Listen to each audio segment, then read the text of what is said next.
इन कसाईयों पे खुदा का कहर नाजिल हो। अभी अभी मैं ये आधा किलो कीमा लेकर आ रहा हूँ। अद्धा किलो कीमा ਦੇ ਵਿੱਚ ਤਿੰਨ ਐਡੀਆਂ ਹੱਡੀਆਂ ਪਾਤੀਆਂ ਇਹਨਾਂ ਕਸਾਈਆਂ ਨੇ। ਉਹ पाकिस्तानी कसाईओ बंदे दे पुत्र बनो, बंदे दे पुत्र बनो।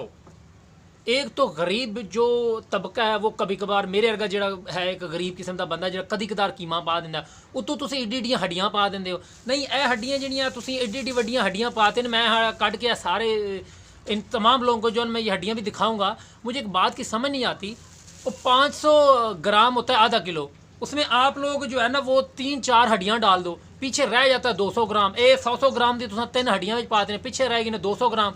उन्होंने 200 ग्राम का की मतलब क्या यहाँ पे क्या सालन बनाए, क्या कितने घर वाले कितने अफराज जो है वो खाते हैं। ये बेईमानी तो बेईमानी तुसी ठोकी है। दुध में भी तुसी पानी पाई आते हो, विच डड्डू भी फिर निकलते रहते हैं, बर्फ पाई ठोकी रखते हो तुसी गर्मियों च। इतने चावलों में जी तुसी प्लास्टिक के चावल हर किस्म की यार मिलावट ये पाकिस्तानी तुम लोगों ने ही करना है। ये जेडे कसाई ने ना, कसाई यकीन मानो आज तो मैं जो ना तपिया बैठा हुआ। मुझे फुल जो है ना आज पाकिस्तानी कसाईयों पे जो ना आज गुस्सा है यार। बेईमानी की हद होती है। मैं ना तुम लोगों को ज़रा जो है ना ये निकाल के दिखाऊं तो मेरे फिर मुझे कहते हैं कि ये जो है ना वो हमें जो है ना वो नाराज़ होता है हमारे साथ। देखो ए देखो ए हड्डी है पूरी, ठीक है, एक हड्डी एक और माशाल्लाह इधर देखो, ये टोटली हड्डी, ये हड्डी है। एक को 100, 150, 200 ग्राम की सिर्फ ए कली हड्डी है। पीछे कीमा की रह गया, ये कीमा ही है, ठीक है ना, ये कीमा है।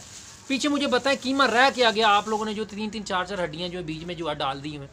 तो बंदे दे पुत्र बनो। अच्छा, पूरी आवाम जो मैंने देखा आज तक जो ना वो कोई जो है ना वो इस पर जो आवाज़ उठाने को भैया वो तैयार नहीं है। किसी ने आज तक जो इसके खिलाफ आवाज़ नहीं उठाई, चुप करके जाके कीमा ले आते हैं। ओ भाई, जब मैं कीमा लेने गया हूँ तो कसाईओ तुम लोगों को चाहिए कि अगर मैं कीमा लेने हूँ तो कीमा दो मुझे। अगर मैं मटन लेने आया हूँ तो मुझे मटन दो, अगर चिकन लेने आया हूँ तो मुझे चिकन दो। ये नहीं मैं तुहाडे कोल पाए लैन आया तो तुसीं उत्थे मैनूं जिहड़ा ना कुकड़ियां दे पंजे चुक के दे दिओ।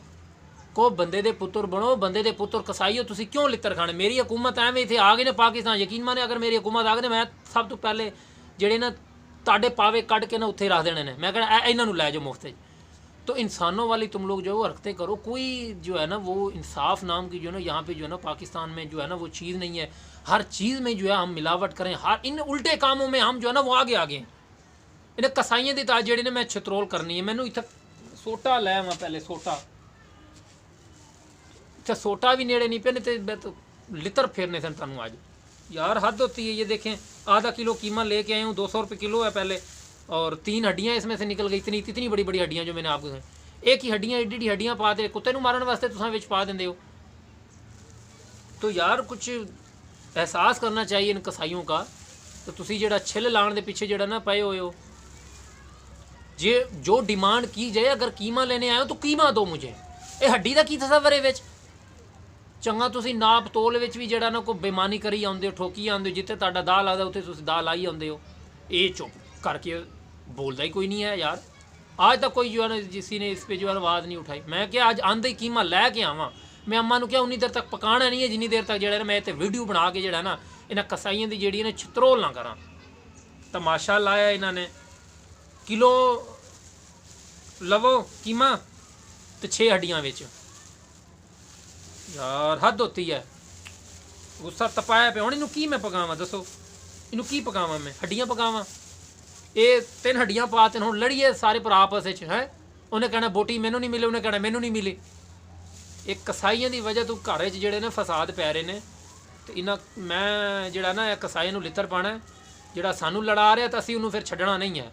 ये जहन च रखो। हाँ, जो हमें फितना डालेगा तो उसमें हमने फितना डालना है और उसे हमने छोड़ना है। ताड़े कारोबार ने जोड़े कसाईओ ये मैं सारे बंद करा देने। जोड़े तुसी पावे उजरियाँ चौजरियाँ जी तुसी वेची आउंडे हो, जी 2 नंबरियाँ तुसी कर रहे हो ना। तो अगली वीडियो ताड़ी ने मैं छतरोल करनी है। बंदे दे पुत्र बनो, बंदे दे पुत्र बनो। अगली बारी मैं कीमा लैन जाना है, सारी आवाम कीमा लैन जाए तो खबरदार किसी कसाई ने जी एक हड्डी भी पाई, ठीक है। जो तुसी भी कीमा लैन जाओ, अगर आप लोग भी कीमा लेने जाएं, अगर ये कसाई बदबख्त कोई कसाई इसमें दोबारा इस तरह हड्डी डाले ना तो कमेंट से मुझे ज़रा बताना। इनकी करते हैं जो है ना वो हुकूमत को जो है ना वो रिपोर्ट। ये चंगा तुसा इतने भंडबाजी तुसी कारोबार लाया। जिन्हों वेख टीका लाने से लगा, जिन्हों वेख टीका लाने से लगा। हर महकमे नूं वेख, जेड़े शोबे नूं वेख, जिदा जिथे दा पैण दिया उत्थे दा मारन ने अपने। ਦਿਆਂ ਜਾ ਕੇ ਅੰਮਾ ਨੂੰ, ਅੰਮਾ ਕਹਿ ਰਹੀ ਕੀਮਾ ਪਕਾਣਾ, ਭੁੱਖ ਵੀ ਲੱਗੀ ਹੈ, ਰੋਟੀ ਵੀ ਖਾਣੀ ਹੈ। ਤਪਾ ਤੇ ਅੱਜ ਮੈਨੂੰ ਭੁੱਖ ਹੀ ਮੇਰੀ ਮਰ ਗਈ ਹੈ।